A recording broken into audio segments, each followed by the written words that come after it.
Welcome everyone, I'm Ashley Klein from Prevent Connect, and I'm really excited to welcome you to our Coaching Boys into Men Train the Trainer Community Outreach and Training Coaches. This is session 2 of a 3-part series on coaching boys into men. Prevent Connect is a national project of the California Coalition Against Sexual Assault, sponsored by U.S. Centers for Disease Control and Prevention. The views and information provided in this web conference do not necessarily represent the official views of the U.S. government, CDC, or CalCASA. So I'm really excited to invite Jasenia Gorbea back to our session 2. Hi Jasenia, how are you today? Doing well. Thanks so much, Ashley, for that introduction. Yes, well, we're so excited to have you back. And Jasenia, I'm going to go ahead and give you the floor and turn it over to you. Perfect. And just can you make sure that can you hear me while I move the mic since you last? It sounds like I can hear you well. Thank you. Okay, perfect. All right, everybody, welcome back. Thank you for joining us once again. We're going to have a few introductory questions before we jump into the main content for this session. So last session, we asked folks to take some time and go to coachescorner.org and review the Coaches Kit, specifically the card series. And I want to just ask the folks that are joining us today, how many of you were able to review the Coaches Kit, and or if you have reviewed it before, also you can say that you've reviewed it since the last session. Okay, so let me go ahead and put up that question. Sorry about that, I had a little lag. So if you all would go ahead and answer on the left again. And Jasenia, I'm going to share you can see the results now, it looks like. Good. So about 60% of you, it looks like we're able to review the Coaches Kit. Well, thank you all for taking some time to review that. We can close that poll, Ashley. Thank you. So for those of you who are able to review it, and for those of you who haven't had a chance to look at the card series yet, I wanted to include some examples of the card series. The card series, again, being the main curriculum that Coaching Boys into Men uses, where coaches deliver this particular content to male athletes. So just to break it down a little bit, this is the first session that a coach does with athletes, which is the preseason speech. We like to start by preparing athletes to know exactly what's coming for this coming season and making sure that the coaches are kind of slowly worked into this process of talking about this issue. So to break down the structure, you'll notice that we have learning objectives up here, which usually is about 1 or 2. You know, oftentimes it's going to stay within 2 learning objectives. We have a warm-up script here for coaches. Then we have some discussion questions here for coaches to ask the players, and then the discussion points and wrap-up are essentially some talking points for answering those discussion questions. So these 4 sections make up the card series. And just to give you another example, we have, for example, our most difficult piece of content, which is understanding consent. And by difficult, I mean it's generally difficult to get coaches prepared to have this conversation, but generally speaking, after a first season with a coach where we're really building that coach-advocate partnership and supporting them in delivering this content, they're usually able to pick it up and do it on their own. So again, it's the same structure where we have 3 learning objectives, a sample script for the coach to get the conversation started, some discussion questions for the coach to have some dialogue with the athletes, and then again, the answers to those discussion questions. And just to review, based off of last session, I want everyone to have a really good sense of the content that is available through Coaching Boys into Men and the different pieces of materials that are supporting the Coaching Boys into Men ecosystem, so not just the card series. The content that is given to coaches, so essentially the curriculum, is here in the Coaches Kit. So this Coaches Kit, you'll notice, is the playbook, the card series, some additional resources, a one-pager on why Coaching Boys into Men works in the evaluation process, and then a few other one-pagers. We also have a Take a Stand Against Bullying one-pager, which specifically focuses on homophobic and transphobic teasing. And we've also made the card series LGBTQ inclusive. Other kits that you'll notice I'll be talking about throughout is the Advocate Kit. The Advocate Kit has a lot of brand new materials. The entire Advocate Kit is brand new based off of the work that we've done with the CDC Foundation around adaptation. And a lot of these materials we're presenting throughout this series. So you've already taken a look at the guiding principles, and we're also going to be taking a look at a number of these other handouts throughout this presentation. We also have the promotional kit, which we talked about last time, which essentially provides advocates with promotional materials that they can use when they're trying to bring this to their communities. So it includes videos, posters, brochures, frequently asked questions for making the case, top 5 tips on engaging men, as well as a few news articles that kind of pitch the program as well.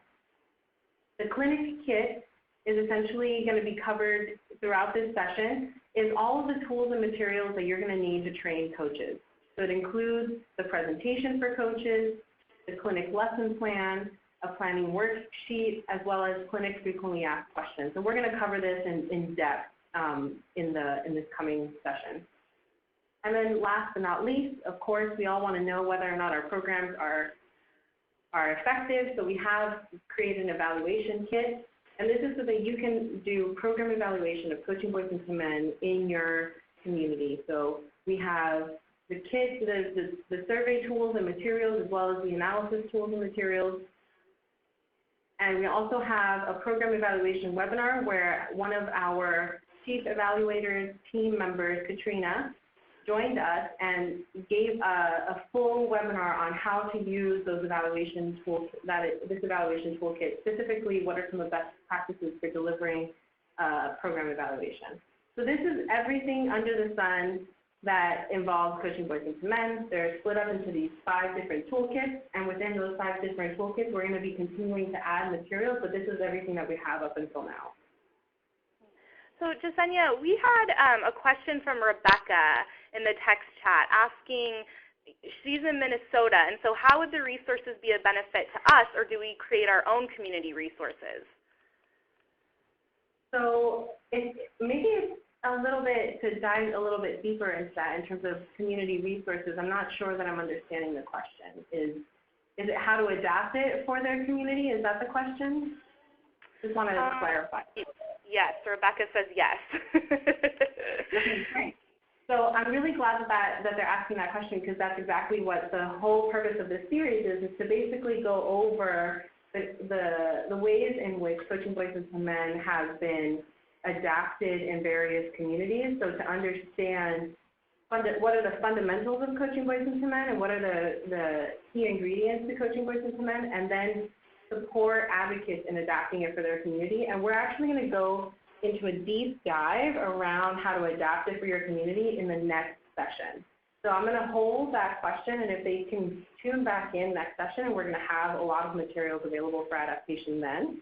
We also will be, the specific content that we're going to be covering today, I'm actually going to skip ahead a little bit. This is a series of objectives a lot of folks are very familiar with already. Session 1, we just did Coaching Boys into Men introduction. But session 2, we're going to cover specifically how to organize in your community before implementing, or when you're thinking about bringing in implementation.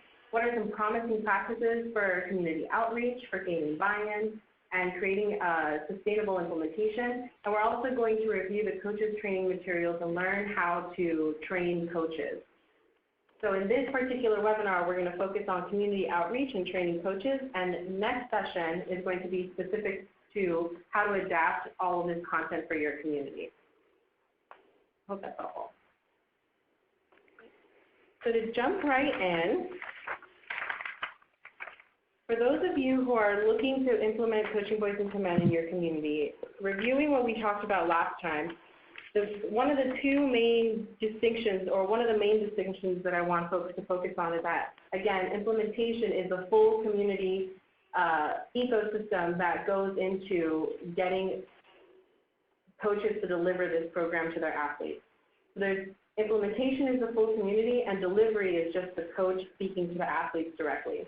So when I talk about implementation steps here, I'm mostly thinking about the work that the advocates and prevention educators and prevention programming is going to do in order to just get Coaching Boys into Men into a school system or community athletics program. So this is a really brief review. Starting at the top, we want to introduce Coaching Boys into Men. We want to make a plan. We want to gain buy-in. Moving on to training the coaches. Then we're going to administer a preseason survey. We're going to follow up with support for coaches. Then you're going to administer a postseason survey, and you're going to reflect on the season. And like anything, we're going to start that cycle all over again after that reflection process, taking into account best practices and some lessons learned from your most recent season. Now, these steps I'm going to go into very deep detail throughout this session, and we'll loop back around and have questions at the end around each individual step. One thing that I want to bring to folks' attention is that this is one of our newest tools that we created as a result of our project with the CDC, where we created essentially a community readiness assessment checklist for advocates. And you can't read all the lettering in there. We're going to zoom in a moment. But essentially, this is going to be one of the most important tools as you're developing your implementation, because it's going to take you step by step through the processes that you need to think about when you're doing this implementation process in a new community. So step one, we want to introduce Coaching Boys into Men. And by introduce Coaching Boys into Men, I don't just mean to the schools, I also mean to your specific organization or your community. So we're starting right now by familiarizing ourselves with the Coaching Boys into Men guiding principles, which we talked about in the last session. But we're also starting to talk about Coaching Boys into Men with our colleagues and make sure that we have a community of support that's going to help us organize coaches in our communities. So sometimes in a particular community, it might be just one prevention program and one prevention educator going into schools and talking to coaches. But in some really special communities that have a lot of community buy-in, you might have 2 or 3 different organizations that are working together to bring Coaching Boys into Men into the community at large. So for example, I just gave a presentation in Ohio where we had 3 community organizations, a DV, SV prevention organization, as well as the YMCA and the Planned Parenthood, all 3 organizations working together to bring Coaching Boys into Men into the city of Cincinnati. So that's a community that's working in tandem and trying to, get that support with one another in order to get into the schools. So if you want to bring it to your organization, you want to have the materials that you need, you want to review those materials and know what your next steps are. So before we jump in, how would Coaching Boys into Men fit into your overall prevention plan? And by that I mean that in a lot of communities, you have a number of prevention programs that you're running all at the same time or simultaneously in the same school. I'm curious to see what, for the folks in the virtual room, how do you see Coaching Boys into Men fitting into your prevention programming? Great. So if you all would let us know in the text chat box how Coaching Boys into Men fits into your overall prevention plans. So it looks like working with college campuses, and many of them are interested in curriculum-based when it comes to engaging men on campus, so working with athletics and Greek life. Great. That is definitely one great way to go into it, and especially since I've been talking to folks around fraternity and Greek life adaptations, that's something that's been really interesting for folks. Wonderful, yeah, and it seems like, a couple people are talking about this is a really great tool when it comes to working with men. Folks who have an ongoing relationship with a high school, working with high school athletics, middle school. Evidence-based practices will assist with getting into high schools.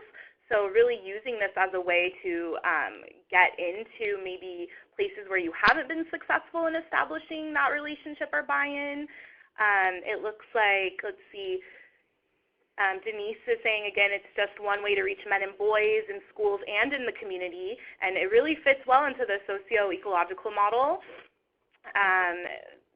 Folks are using it to expand prevention programs and audiences, ways to engage youth.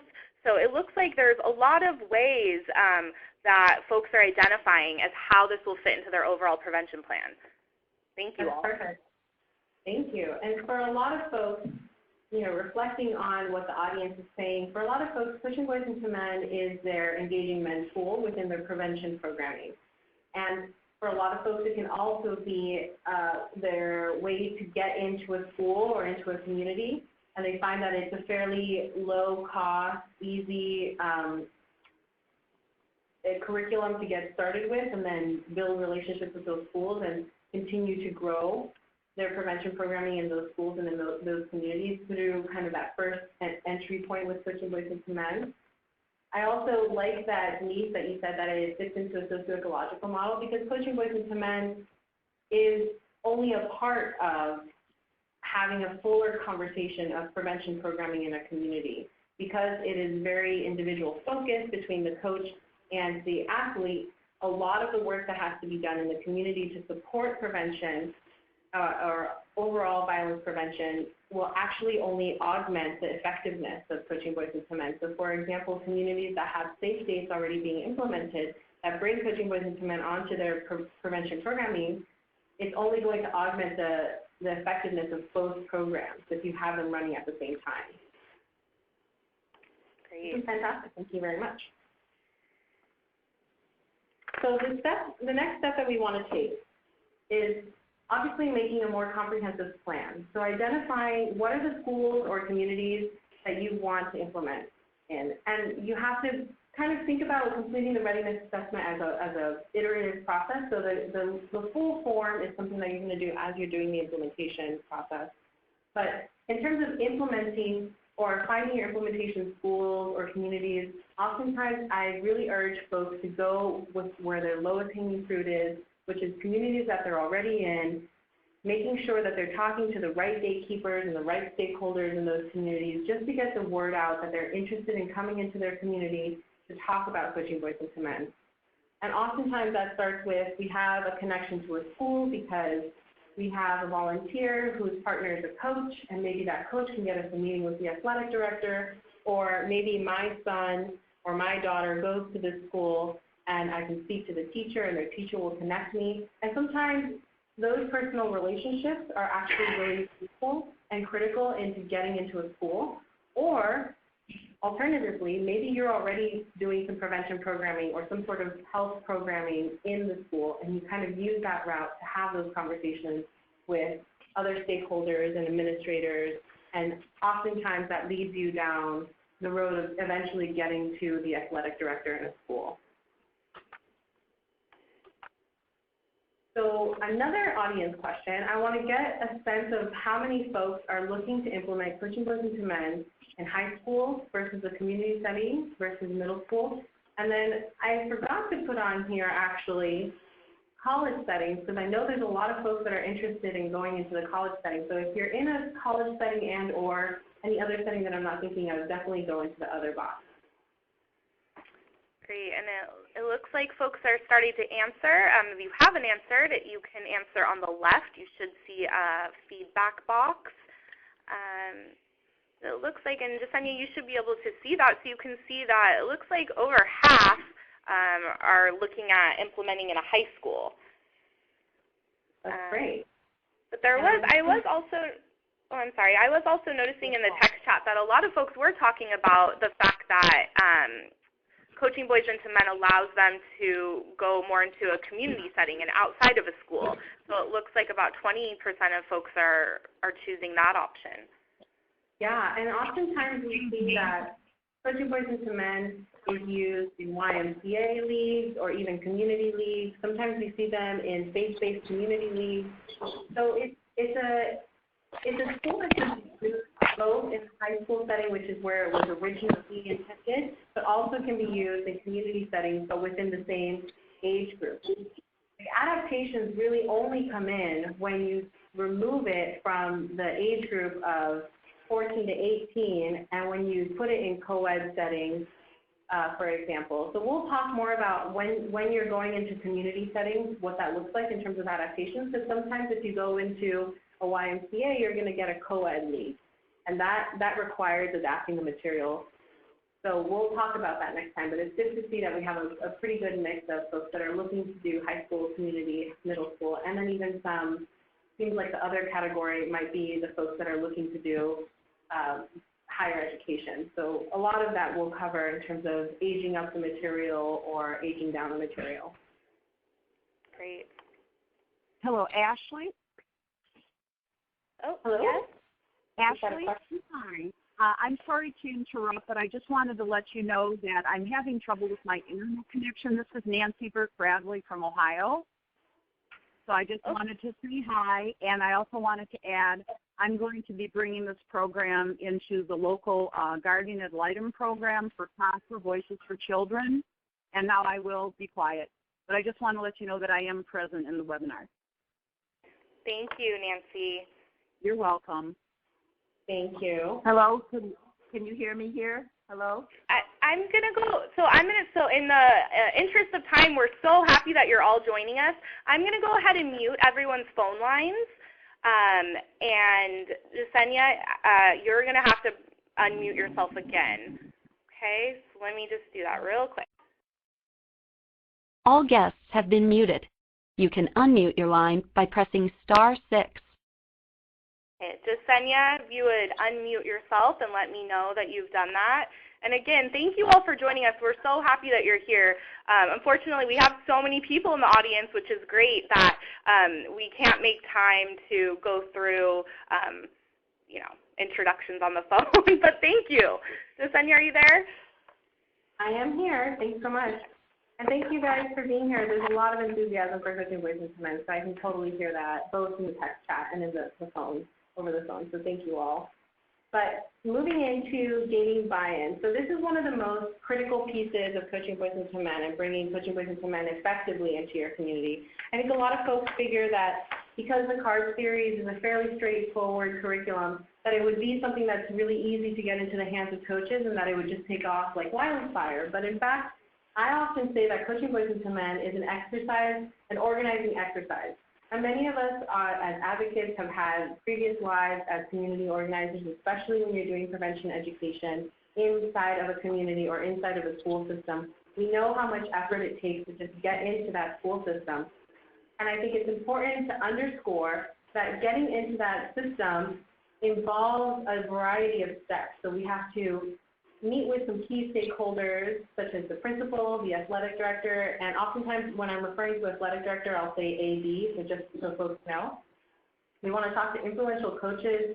We want to talk to essentially the main gatekeepers that have both decision-making power as well as credibility and influence in their community. So those are the folks that we really want to reach out to and start to garner their interest and meet with them one-on-one and build that rapport and relationship.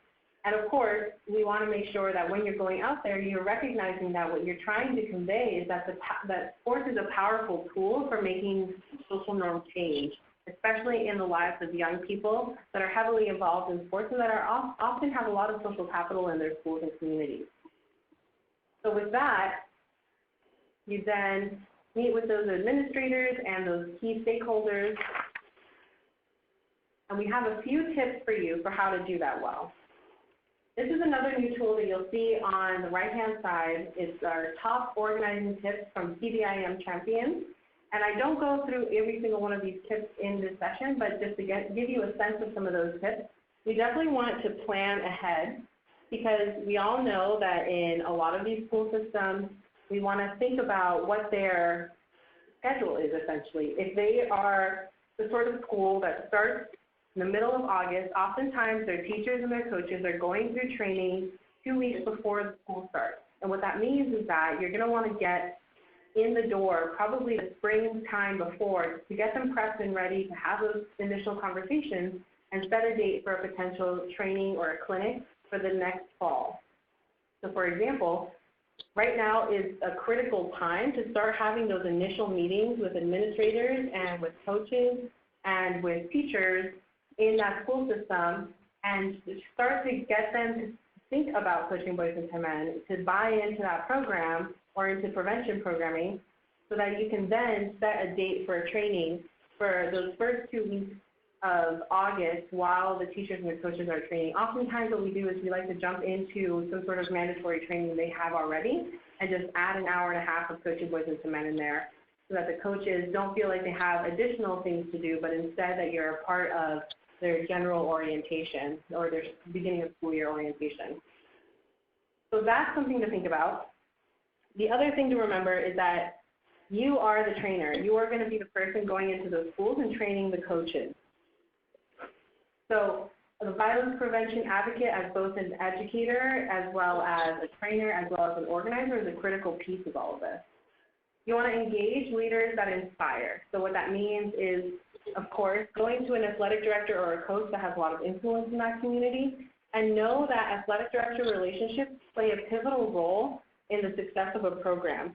And the reason why that is the case is because athletic directors are the ones that are running all of the schedules and making sure that the coaches are put in the right place at the right time with their athletes and running the league, as well as making sure that they're providing ample professional development and training for the coaches in their school. So for example, one school could have anywhere between 30 and 50 coaches for different sports, between league sports and intramural sports, but the athletic director is your critical connector between all of those folks.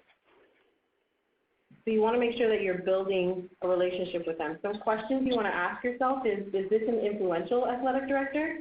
Are they a permanent or an interim athletic director? Are they just there for the season until they're able to find a more permanent athletic director? And you want to ask yourself, what kind of athletic director are you dealing with? And we're going to talk about that in a moment. You also want to think about how you're going to start. You want to, most often, I recommend to folks that they start small. So go from a pilot, a small pilot, and then expand into other sports or expand into other schools or expand in terms of the number of coaches that you're reaching. So by a pilot, I mean you want to do something that feels feasible and that you have the capacity to support over the course of a season. Oftentimes what that means is that perhaps you'll train the athletic director and two or three other coaches, perhaps the football coaches, because football tends to have a lot of weight in a school, and you have them implement for the fall season, and you come back to them after the fall season and see how well it went. And obviously you're doing a lot of support throughout the season, but then you have them as critical champions that then can support an expansion for the spring season where they can then help train those other coaches that you're bringing in. And oftentimes there's a question, there's a chicken egg sort of question between working the hierarchy and also trying to make sure that you're supporting the coaches. Because I think there's a fine line between going to the athletic director or even the superintendent and the principal and saying, let's make this something that is implemented across the board, and then it becomes mandatory. And in making it mandatory, oftentimes it's hard to get coaches to really buy into the program. Or on the converse of that, you have a situation where only one or two coaches are implementing and you don't have a lot of structure around it. So you have to think about how that community works best. Do they work best with mandates, or is it better to try and get some organic buy-in over the course of rapport building and meeting those folks where they are over time? And of course, again, going back to the whole school approach, but by that we mean that oftentimes Coaching Boys into Men cannot be a standalone program. It's something that, although it can be your foot in the door, you want to think about how you're going to then bring other prevention programming to support your work in that community, because Coaching Boys into Men, as it stands, will only reach, for the most part, the athletic community, and will only reach the male athletic community unless you're doing an adaptation, which we can talk about more. But overall, you want to be able to reach other parts of the community as well, perhaps in school, perhaps in the classroom, and those programs are best supported by Coaching Boys into Men as a full ecosystem. So a quick question. What are some of the barriers that you can already anticipate or that you've experienced because you've already started to implement when you're trying to gain community buy-in? Knowing that Coaching Boys into Men is a curriculum that, generally speaking, is very well received, what are some of the barriers to implementation or even getting coaches to deliver it year after year? So yeah, if you would let us know in the text chat, and just it looks like our first two answers from Erin and Sarah were about time. Just having enough time. Money concerns, turnover of coaches. Again, time and competing prevention programs. Yeah.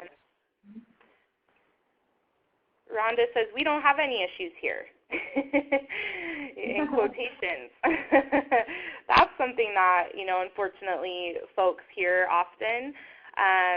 Time and parental concerns. Maybe parents aren't buying in. Christopher says, getting coaches to understand the importance of this program. So it looks like just, the theme is getting buy-in, getting folks to understand the importance behind this. Also folks not being interested, money, time constraints, all of those things. Absolutely. And, a lot of these issues, they come up across the board in the communities that we've worked with fairly frequently. And unfortunately, it's not a new development for folks to say that there's not enough time, money, competing programs. A lot of this stuff that you're hearing is it's not mutual, it's not exclusive to Coaching Boys and Men. It's pretty standard for a lot of the programming that we like to do across the board. But with Coaching Boys and Men, you're dealing with a specific sort of population, which is coaches and athletic directors, and their main focus is not health education. Their main focus is the education of their athletes around this specific sport. So getting their buy-in and getting them to really understand and get interested in the program, as well as dealing with the very natural course of things in the world of our work, which is we have to deal with turnover, we have to deal with parents and potential political issues in certain environments. Those are things that we're all going to talk about, and if I don't cover something that folks are bringing out, feel free to put in the text box that you are curious about that, either at the end or throughout. But one of the things to think about is because we're going to do a combination of working the hierarchy as well as building rapport over time, we want to start with thinking about how we're going to get that athletic director to buy into this program. And athletic directors usually are also coaches, so whatever tactics I'm using with an athletic director, it's thinking about them in terms of an administrator as well as a coach. And then obviously there are different components to try and bring in coaches. So with athletic directors, we see different examples. We have folks that are star athletic directors and champion this from day one. The moment they hear about this, they're gung-ho, they're ready to go. They want to get all of their coaches to do it. And then you have your challenging athletic directors. So an example of a really star athletic director is not only an advocate, but he has a strong relationship with the school principal. And both of them will see the value of the program before they even implement it. They deliver the curriculum to reaffirm its value, and they're also looking to impact their student base, and they saw the program as a tool. Most star athletic directors will also be willing to have you come into the school and provide the training, as well as they will bring you into regular coaches trainings and meetings. And they'll also hold parent meetings at the beginning of the season to invite you and are very responsive to your needs. That is the holy grail of athletic directors, the ones that are willing to bend over backwards and bring you into their community and are really interested in getting this going. And then we have an example of a challenging athletic director, is one that has really good influence with his coaches, but he doesn't really want to advocate for the program. He doesn't see it as something that's valuable. There's not enough time. He or she is not responsive. And generally speaking, when you have meetings with them, they seem to be unenthused by the program. So I want to talk about some scripts for handling these different athletic directors. And we have actually some template scripts and talking points for folks that are going to be available. We're going to be making a new tool for having these conversations and gaining buy-in. So if you're talking to a challenging athletic director, such as the example that I just gave, you want to start with something that, meets them where they are. So saying to them, I really want to make this work. I'm all in with all of your coaches, and I really want to make sure that I meet their needs. I know that there seems to be issues with time management or even funding. Let's work on something that makes sense for you and makes sense for your coaches in your community. And one thing to remember when you're trying to recruit a coach or an athletic director is that you're going to use a lot of the same appeals with them. So there's two different sorts of different sorts of appeals that you can ask them, which is one is an emotional appeal and the other one is a little bit more pragmatic. So the emotional appeal, obviously, is to make sure that you are connecting with the thing that they are most connected to, which is that they are most inspired by their athletes, by working with young men. And you can tell them that the value of this program is that it'll help their young men avoid making a bad decision, or that their relationships could change their trajectory of their lives, and that they are already having these conversations with their men. They're talking about positive character development, they're talking about being leaders, they're talking about sportsmanship. And this is something that naturally goes into those conversations because they're such a role model in these young men's lives. And making that emotional appeal oftentimes gets people to meet you a little bit more closely with where you are. And oftentimes talking about it in terms of character development instead of going through the door of character development versus violence prevention is actually really useful as well. Some key tips that I wanted to bring up. You want to recognize that you're going to be taking the lead with coaches. So athletic directors, while they are the connector, they won't be doing all of the connection work for you. So you're going to have to follow up with the coaches on your own. You want to be diligent and obviously follow up on a regular basis. You want to respect whatever information they're willing to do, and also understand that they're going to have the attitude of this is a voluntary program, so you need to respect my time, and understanding that that's where they're going to start. That's not where we want to end, but that's where you're going to start with them. Recruiting coaches looks very similar to recruiting athletic directors, except for athletic directors, like I said, they have a lot of administrative capacity and power. So you have to make a marketing and a sales pitch to them.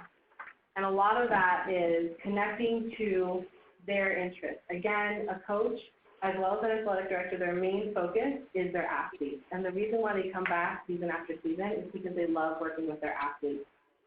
You have to ask them, why are you a coach? You want to make that emotional appeal first and ask them, if you love working with these young men, wouldn't you want to equip them with all the tools that they need in order to have healthy and happy relationships in their lives? And a lot of them will agree that they want to do that, and you'll have a lot of folks that will say, of course I want that, but I'm a coach, I'm not a social worker.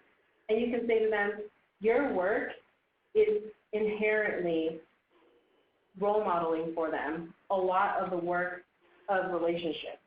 And it's a question of whether or not you have the tools to answer questions that they might be having already.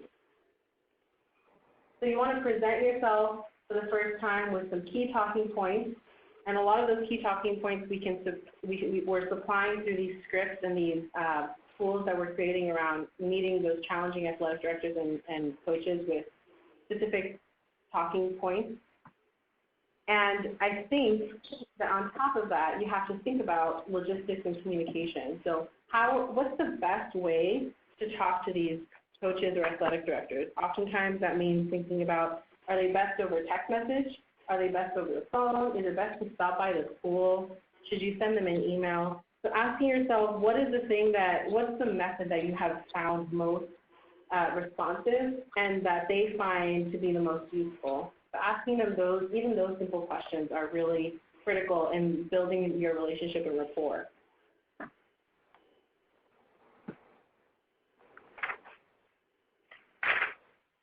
A few things to think about when you're recruiting coaches is not just trying to get their buy-in, but also thinking about recruiting the right coaches. So we created essentially 6 characteristics that we want to make sure that our coaches have, because we don't want to just have coaches that are incredibly authoritarian and play mostly the role of a disciplinarian. What you want is a coach that has an ability to have conversation with their athletes. So we created these 6 characteristics, which are critical to the effectiveness of the delivery of the program. So if you have the CARD series and you have a coach that the athletes are afraid of, most likely the curriculum is not going to work in the way that we want it to. So we have to think about all of these characteristics as well as all of the other elements of gaining the coach's buy-in. One of the characteristics, if we start with the two hands on the upper left-hand corner, we want to make sure that they're committed to building strong relationships with their athletes. We want to make sure that they're dedicated to developing positive character and leadership among their athletes, which, like I said, most coaches will fall into that category. You want to make sure that the coach is a coach that stands for respect, is a role model for their athletes, is willing to learn how to lead interactive discussions with their athletes using Coaching Boys into Men, knows where to find support with difficult topics, so a coach that's willing to partner with an advocate, as well as a coach that creates a safe environment where athletes can talk openly without fear or judgment. These are critical pieces to the effectiveness of the program because as we saw in the card series, not only are you going to have your script and your talking points, you're going to have a discussion with those athletes. And one of the critical things to say to coaches when they're talking about time, we tell them, you're already having these conversations with your athletes. And this curriculum is just a 15-minute conversation that you have to have with your athletes once a week. You can do it on a bus on the way to an away game. You can do it in a locker room before practice. You can do it, generally speaking, right before you start getting into the content of your practice outside if you want. And in order to have a really, full discussion with the athletes that feels comfortable, those coaches have to feel comfortable answering those questions and have to feel comfortable having an engaging discussion with their athletes. So step 4, let's pretend like we have just gotten in the door. The principal is all in, the athletic director is all in, and we have a few coaches that are going to pilot the program, and we are now starting to think, okay, I have the right coaches, I have all the right players in the school. Hopefully nobody leaves the school system before the beginning of the season, although that does happen because as we've noticed and as some folks have mentioned already, turnover is something that is a problem, which is why it's important to do a full system approach as opposed to individual coaches. You want to have kind of a full picture. But let's say we got all of those things out of the way and all things are set for us to set a date to conduct a coach's clinic training. So you have to talk to the athletic director and the principal to determine what's the best time to get coaches in a room to do the training. The training that you're going to provide them is going to be a 90-minute training at the minimum, and we'll talk more about that in a second. So you want to make sure that you yourself feel fully prepared to deliver the training content. So a lot of that looks like doing the train the trainer session, and which is what you're doing right now. Or if you have a new advocate that you're trying to get to do the Coaching Boys into Men implementation, you have them watch the webinar series, or you have them review the train the trainer materials on the website or through Prevent Connect. And either way, you get an advocate and an educator trained on the content so that they can then deliver it to the coaches. And you will have a plan for when you're going to have the coaches training, generally at the beginning of the semester or 2 or 3 weeks before a season. What teams are going to be delivering the content, who's going to be administering the pre- and post-season surveys if you're going to be doing that. So thinking through all of those pieces is really critical.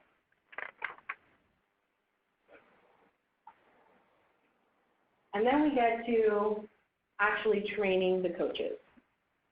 So once we set a date and we have them in a room, there's some important strategies to remember when you're actually sitting in a room with coaches training them, which is that this is a really critical time to develop a relationship with them. You have to use that training space, that 90-minute training space, as a rapport building space. So you have to ask them, and we'll go over the training. There's a lot of questions that allow for interaction and to get to know them and get to know their motivations. But you want to make sure that you're thinking throughout the time, what do we have in common that will make our relationship work? So what do I have in common with these specific coaches? How can I build rapport as an individual, not just as an advocate?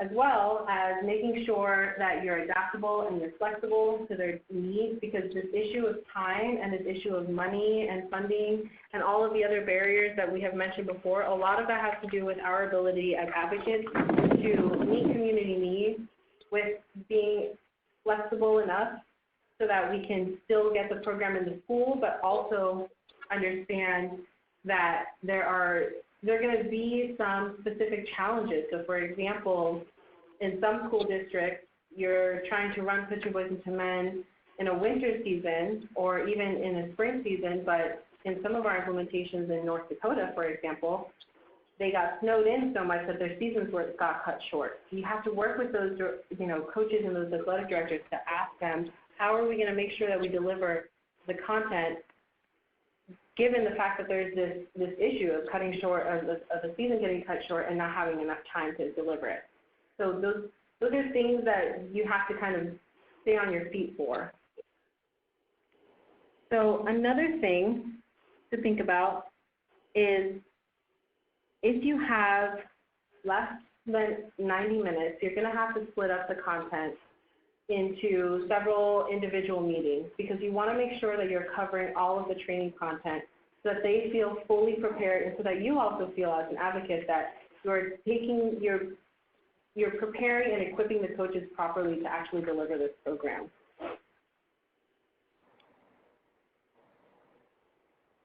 In terms of communication and logistics, you want to be able to tell folks that for that time period, you're going to be asking those specific questions. So we're going to go over the lesson plan and the training content so that the coaches know walking in what they're sitting down and what they're about to do. Oftentimes, what you'll notice is that athletic directors or principals will say to coaches, okay, we have this training, I'm not going to tell you anything about it, we're going to all sit down for 90 minutes with this random stranger coming in from a DD program, and the coaches will have no idea walking in what they're getting trained on. So you want to make sure that you know that what the environment is. Are you walking into a room of coaches that have not been prepped, or are you walking into a room of coaches that are already bought into the program? Either way, you're still going to want to make a pitch. Either way, you're going to want to make sure that you are very clear around what are the time frames and how much time are you asking of them in general over the course of the season. So with that, I'm actually going to ask Ashley, can we pull up the video? Yes, so I'm going to pull up the video, and the sound is going to come through your computers, everyone. So if you would turn up your volume, and you should, and Yesenia, if you would mute your phone for this.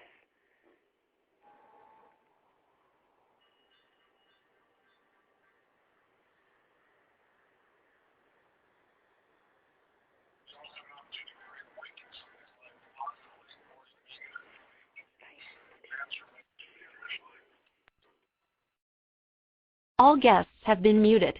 You can unmute your line by pressing *6.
All guests have been muted.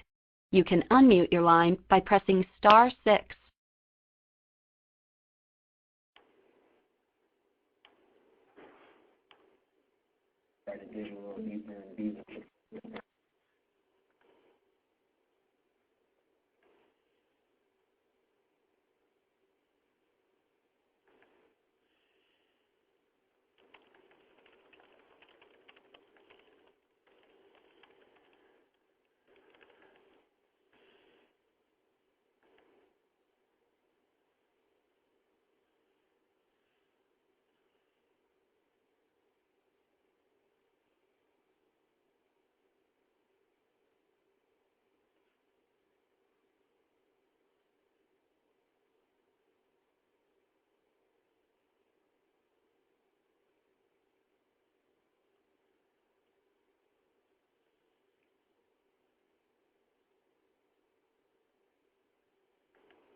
Okay, great.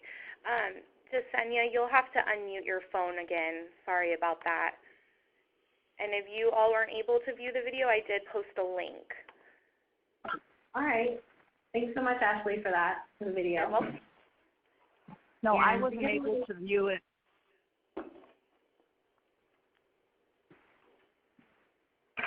Ashley? Yeah, you there? Yeah. Yeah. All right. So I think Ashley's going to be posting the link to the video for those of you who weren't able to view it. Thank you. Sure. And you'll be able to watch it as well once we send out all of the materials and post everything online. So to give a little context behind this video, the video that we watched last session was specific to advocates. It was a video for folks that were doing this prevention work and who needed a little bit of guidance around how to work with coaches. This video in particular is targeted towards coaches. So this is a training video that we developed to basically highlight the 4 key characteristics and 4 key tips that we have for coaches around implementing and delivering Coaching Voices to Men. And we are incorporating this video into the coaches presentation and into the coaches training session, which you'll see in a second. And a part of this is to basically consolidate all of the information that you want them to walk away with and understand the 4 fundamentals before they walk out of the room.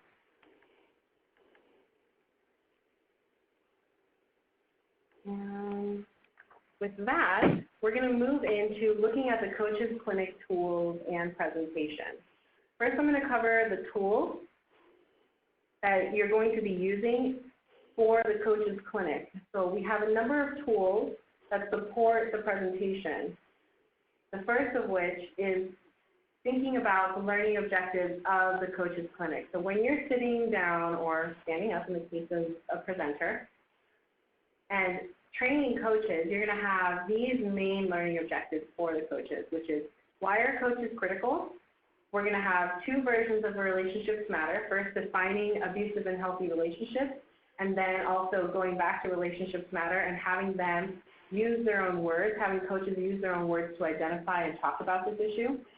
And then you're going to do an overview of Coaching Voices to Men, and then you're going to have them practice and do role plays and round robins with one another to practice delivering the program. So these are the critical points of the presentation and the main learning objectives. of sitting down with coaches. One of the tools that we have for the Coaches Clinic, which is part of the clinic toolkit, is the presentation lesson plan. And the presentation lesson plan, this is just one section here that I wanted to give you guys an example of, which is the introductions and why coach lesson learning objectives looks like this, which is broken down by the exact objective of that particular section. We'll tell you exactly how many minutes you want to allot to that section, assuming that you have 90 minutes. Then there's some critical learning points that you want to make sure that you're covering. And then there's 3 different activities that you can use in that section. And something that's really important to remember is that a coach's clinic, it has to be at minimum 90 minutes, but if you have more time, and sometimes advocates have full day training, we have created enough activities so that you could either do the minimum amount of activities and still cover the content, or you could do multiple activities and cover more ground and then have more time in your training. So if you have a full day, you can just do all the activities in the presentation, but if you only have 90 minutes, you can just do one, for example. And this lesson plan is specifically for the advocates, and it covers each section. Another new tool that we created for the clinic was basically a worksheet for coaches, because oftentimes coaches were asking themselves by the end of the session, okay, well, you taught me all about healthy relationships and identifying abusive behaviors. We even practiced the card series, but now I don't really have a plan. And one of the critical pieces is making sure that you end the session or end the clinic with having a really tight-knit plan. And it functions kind of like an intake form, essentially, for you as the advocate, because you hand this out at the end of the session and you ask them, what is the start date of the season? What's the end date of their season in particular? And sometimes you'll get coaches that have multiple seasons. So for coaches that have multiple seasons and multiple teams, you want to give them multiple worksheets, because then you can say, ask them what are the practice times and when do they expect to be delivering the program. That way you know, for example, that Coach Smith really wants to deliver the program on Wednesday before practice at 3:30 p.m., and then you can show up on the days that he or she is really interested in doing the program and that they need support on. So let's say Coach Smith really needs support on card 6 for understanding consent. You already know what dates those are, what time Coach Smith is generally delivering the program, so you can be there. And then you can also ask them very head-on, what day do you expect to begin implementing? So if, let's say, they have a 14-week season and the card series is only 12 weeks, when do they expect to start and when do they expect to end? And they have like a 2-week period there where it's a little bit flexible, for example. This is just a look at the worksheet. Another tool that we have, going a little fast, is the Coaches Clinic Frequently Asked Questions, which is also a part of the toolkit. And I pulled out only one question, but just to give you a sense of the sorts of questions that are on here. A lot of advocates will ask us, well, how do I schedule a training session? And we wanted to give them some pointers, such as work with the athletic director. It's best to schedule the training session shortly before the start of the athletic season. Or we recommend a 90-minute training session. So these are just the tips that we want folks to walk away with. And oftentimes, this, I think, helps mitigate a lot of folks' concerns and anxieties around scheduling the Coaches Clinic. A lot of these frequently asked questions even answer some of the questions that people are asking you. So a lot of these are good talking points as well. And now we're actually going to review the actual training that we're going to use with coaches. If we can go to the Coaches Clinic, Ashley. You should see that on your screen now. If not, if you look at the top, there are tabs, and this one says Coaches. You might have to click on that tab. I clicked on it. I just want to make sure that the audience sees what I'm seeing. Do folks see a blue Coaching Boys into Men slide? Perfect. Good. Great. So we're going to review the coach's presentation. One of the things that's a little unfortunate about how this is set up, let me just double check, is that you won't be able to see all of the elements of the presentation because we give you this presentation in a PowerPoint so that you can add elements to it or remove elements of it that make sense for your community. So we don't just give you a PDF, you get the full PowerPoint, and in the full PowerPoint, not only is the presentation put together for you, but in the notes section of the PowerPoint are your talking points, your instructional goals, as well as all of the activities in great detail. So you don't see it here for the purposes of this webinar, but when you get the PowerPoint, you open it up and you'll notice in the notes section, it's very detailed in terms of the talking points you're going to use and the activities you're going to do and the materials that you're going to need for those activities. So to go over this very quickly, because all of the talking points are in the notes, you won't need me right now to go through all of the details. So you want to start by, again, that emotional appeal and asking coaches, what's your favorite thing about coaching? And inevitably, everyone in the room and every training that I've seen often says, working with athletes and working with young men is one of the most fulfilling things that I do in my day. So that's oftentimes your first doorway into having this conversation with them. We have a few videos. So this video in particular is documenting the process of the randomized controlled trial in Sacramento, and that was run by the University of California, Davis, by our chief evaluator, Elizabeth Miller. And I think here what it does, it talks to athletes and it talks to athletic directors as well as the district athletic director that for the most part was a part of the whole process of bringing Coaching Boys into Men to this large community and running that trial. So you watch that video with your coaches, that gets them kind of pumped, and then you want to give them the primer. What is Coaching Boys into Men? And here again, you'll follow the same talking points, and you're going to use the talking points here that are mainly around making the pitch and getting buy-in. So for example, the 12 mini training lessons are just 15 minutes. That's a really big point to get across with the coaches, is that this is just 15 minutes once a week. It doesn't take a lot of time, and if you need support, I'm here to do that. And then we have an activity, an ADU, agree, disagree, unsure. And again, the details of the activity are in the notes. So you want to get folks talking here.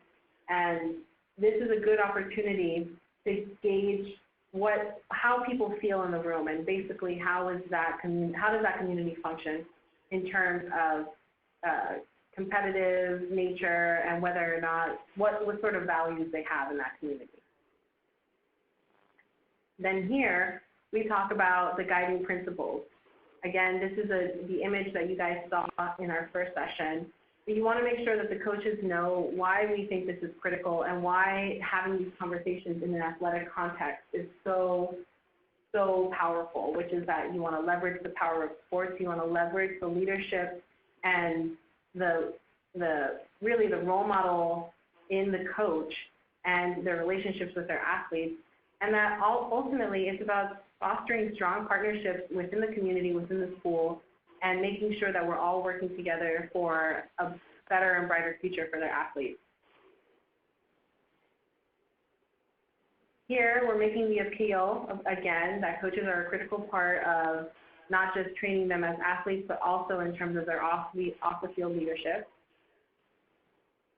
And this section is going to go deep into the basic prevention content that a lot of advocates are fairly familiar with, which is talking about identifying abusive relationship behaviors. Here we have an activity where we like to break up the room into 4 sections, and we give them each a piece of paper, and each team will talk about what does verbal abuse look like, or what does physical abuse look like, or emotional or sexual.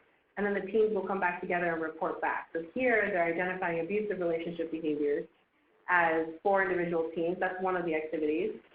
Whereas here, we're going to break them up again, and then they have to identify healthy relationship behaviors within those 4 categories again. And inevitably, like a lot of us know, it's easier to identify abusive behaviors than it is often to identify healthy relationship behaviors. So you'll notice there'll be a little bit of struggle there with the coaches.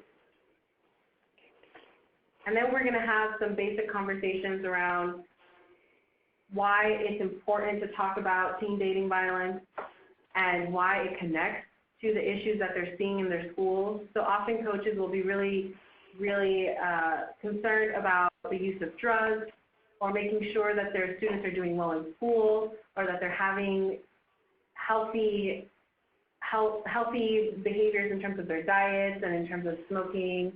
And you have to connect all of those things back, because as we know, teens experiencing dating violence are more likely to engage in all of those risky behaviors. And if we're able to prevent those behaviors, then we'll support more healthy environments in their school and in their teams. And that's one of the critical points that coaches often latch onto as well.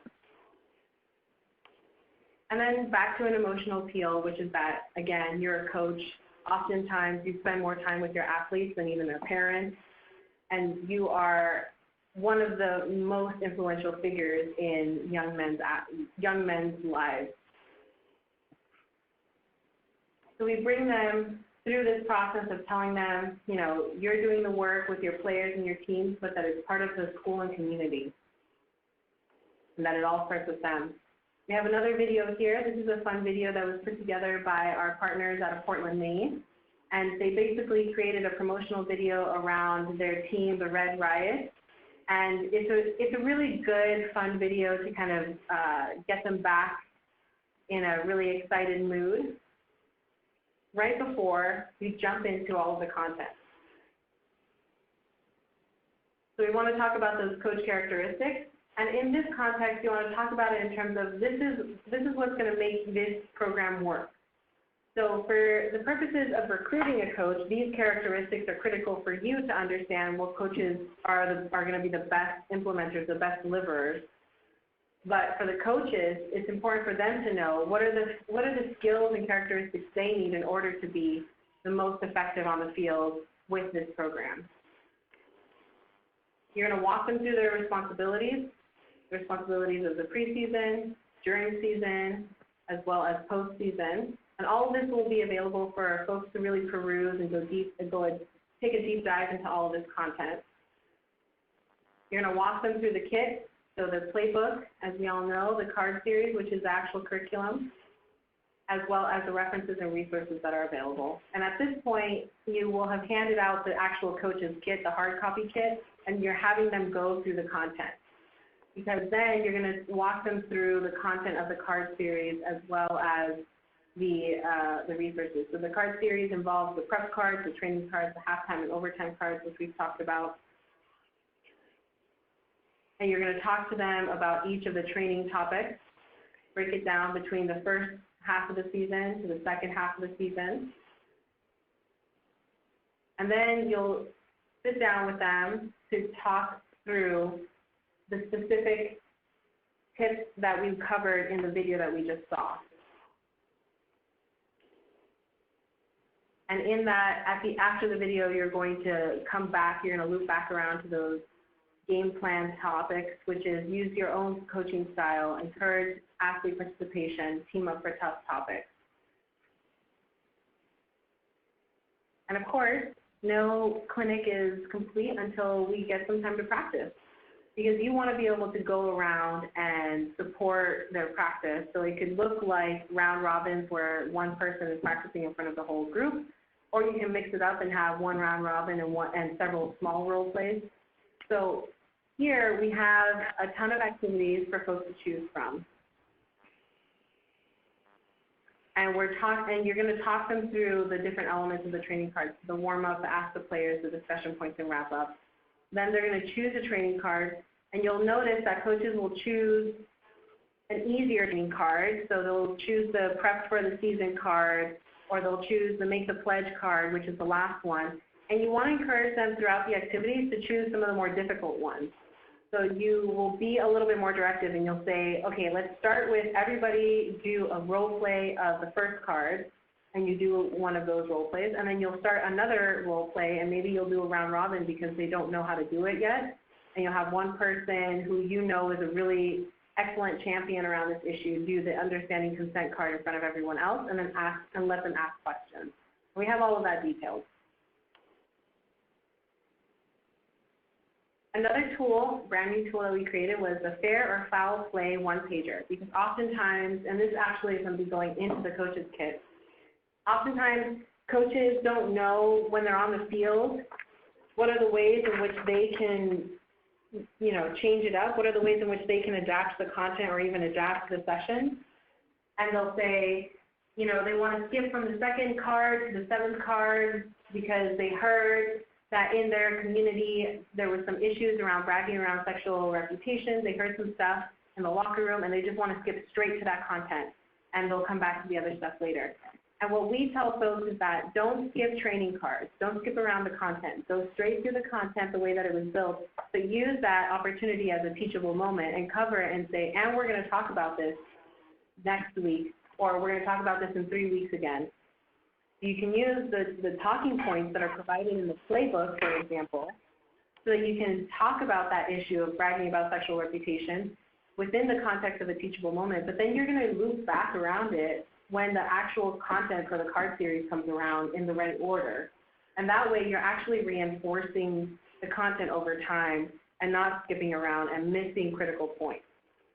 So there's a few other plays here. I don't want to go through all of them, but the handout essentially gives you the top 4 or 5 adaptations that we see in the field that coaches tend to make on the fly because they're making sporadic decisions, and it's really important for them to cover this with you. So we have both pages here, and you're going to talk about all 5 of those different adaptations with them in the training. And then you're going to teach them how you're going to have them role play, how they're going to actually handle a teachable moment. If they don't have a card and they don't have the script in front of them, often they tend to, freeze up and not know how to handle those moments. So you're going to role play teachable moments with them as well. And you're going to use the locker room chatter as an example. And when you complete all of those role plays, at the end you want to do the worksheet, and you want to cover all of that content with them. You want to have some debrief. At the end, we have a few scripts for debriefing at the end as well. And of course, when you're wrapping up, you want to make sure you're giving all of your contact information to everyone and that you have a set date for following up with them, whether it's within a week or whether you're going to show up for their first training. Whatever the case may be, you figure that out in those last few, 15 minutes of your training session, figuring out what your next steps are going to be.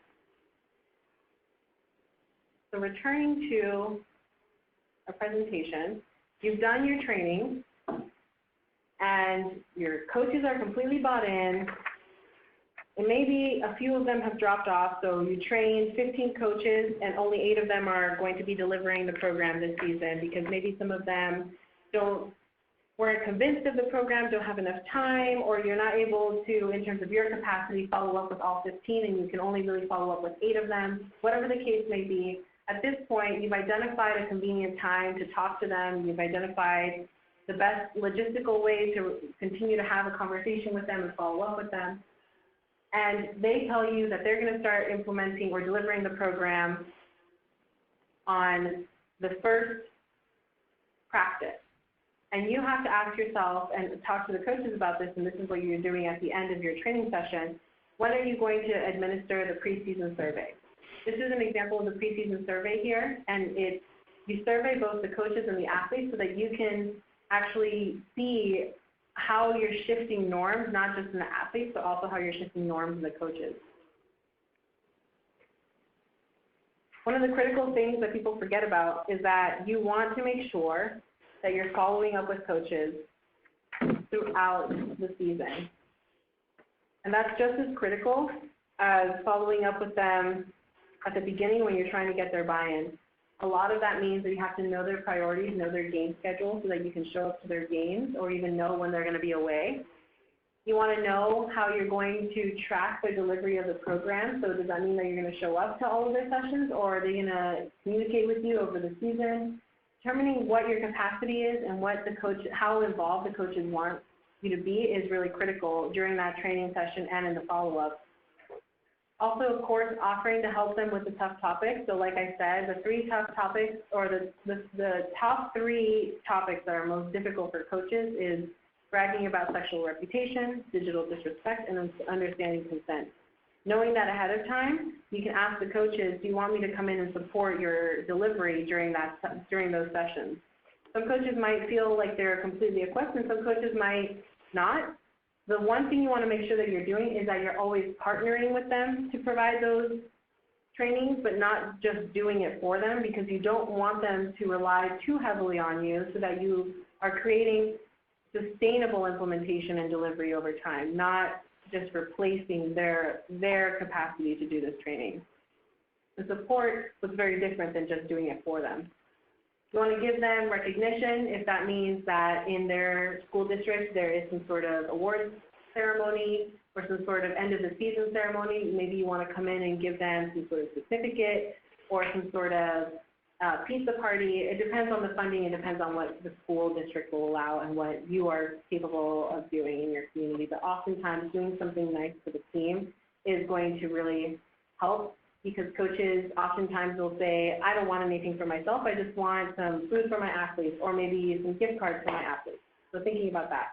Being persistent and always showing your team spirit, meaning that you have to know when their big games are, who's winning, who's losing. So making sure that you're keeping track of all of those things is really critical. I want to reiterate the key strategies that you're using, that you're going to use to gain their buy-in are some of the same strategies you're going to use to follow up with support. So you want to provide them with, constant communication, knowing their schedules, knowing how you're going to communicate with them, how you're going to follow up with them, continuing to build that relationship. And sometimes that means becoming a sports person, becoming a person that understands and knows what local sports looks like, not just at the high school level, but also at the professional level, because those are some of the things that you're going to be talking to your coaches about. And understanding where they are in terms of their league, in terms of wins and losses, providing support and encouragement, and of course being adaptable and flexible. So a lot of these key strategies are critical throughout the implementation. After they've actually delivered all of the program, and as you've done that follow-up with the coaches, you have to make sure that halfway through the season you're asking the coach when you can come in and do the postseason survey. So again, you want to identify a convenient time where you can have the coaches and athletes complete this postseason survey, assuming that it's immediately after the delivery.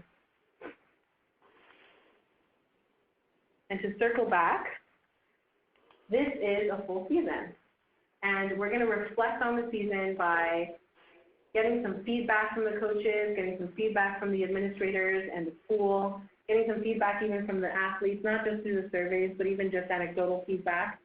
And then also looking at the surveys, and once you're able to take the surveys and analyze the data, maybe you find that this coach, one particular coach's implementation and delivery of the program was not as effective at increasing positive bystander behavior, or wasn't as effective in increasing knowledge of abusive behaviors. Once you know what is not working as effectively for a coach, then you can go back to that coach and say, hey, let me follow up with you and support your delivery of these particular elements of the program to make sure that next season we increase that effectiveness. So those surveys, they're really going to support your ability to come back next season with that same coach or with that same team and support even more effective delivery over time.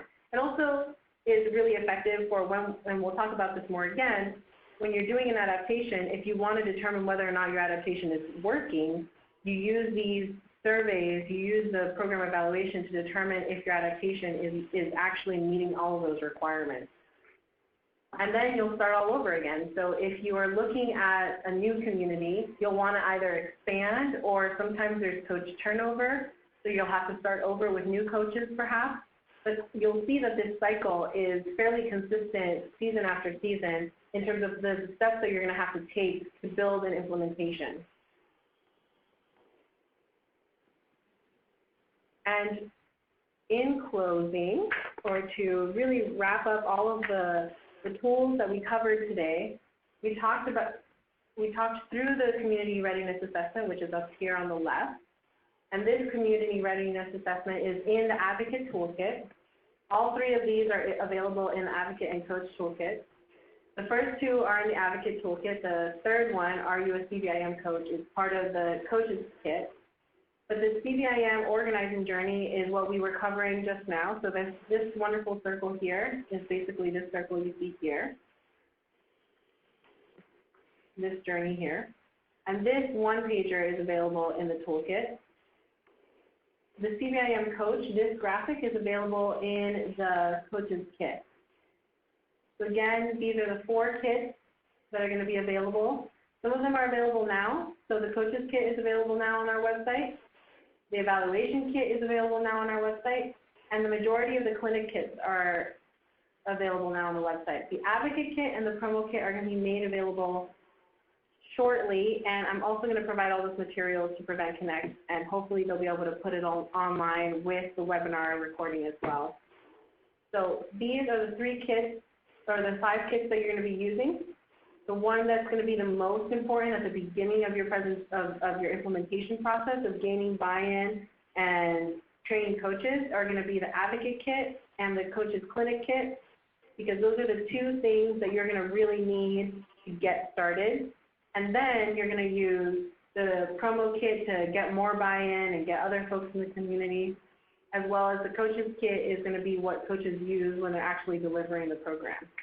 So I believe that with that, we wrap up the majority of the presentation. But we do have one more question for you guys to think about for next session.